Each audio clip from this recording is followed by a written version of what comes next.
Hi guys, welcome back sa ating panibagong video. So ayan guys, i-share ko lang sa inyo na if gumagamit kayo ng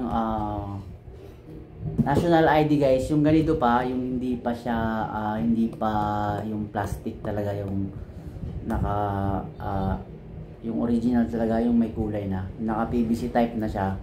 Kung ganito lang yung ID nyo guys, and then if magpapa-approve kayo or magpapa-upgrade kayo ng account sa inyong mga Maya, so make sure lang guys, bago nyo siya gamitin is i-check nyo muna if nai-scan itong QR code ng ID ninyo.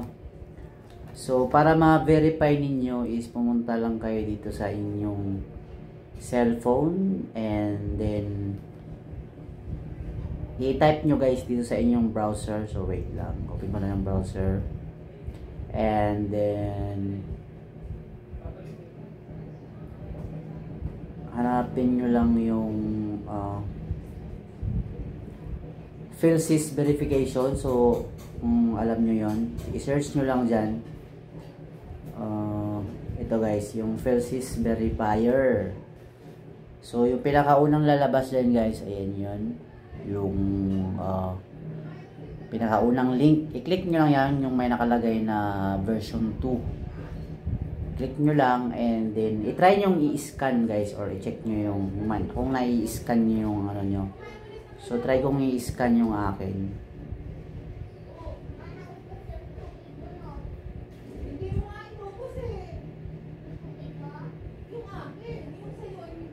Yan guys, so makikita nyo dyan guys is nai-scan ng aking ID. So ang gagawin ko is pwede ko tong gamitin para may possible or may 100% na ma-upgrade ang aking account. Pwede ko siyang gamitin na ipasa na ito yung ipasa ko na ID if magpa-approve ako ng or magpa-upgrade ako ng account sa aking Maya apps. So yun lang guys, tips lang yun sa inyo na bago nyo siya i-submit or kung ito lang yung ID meron kayo, i-check nyo muna if nai-scan or yung QR code niya. So yun lang, thank you for watching.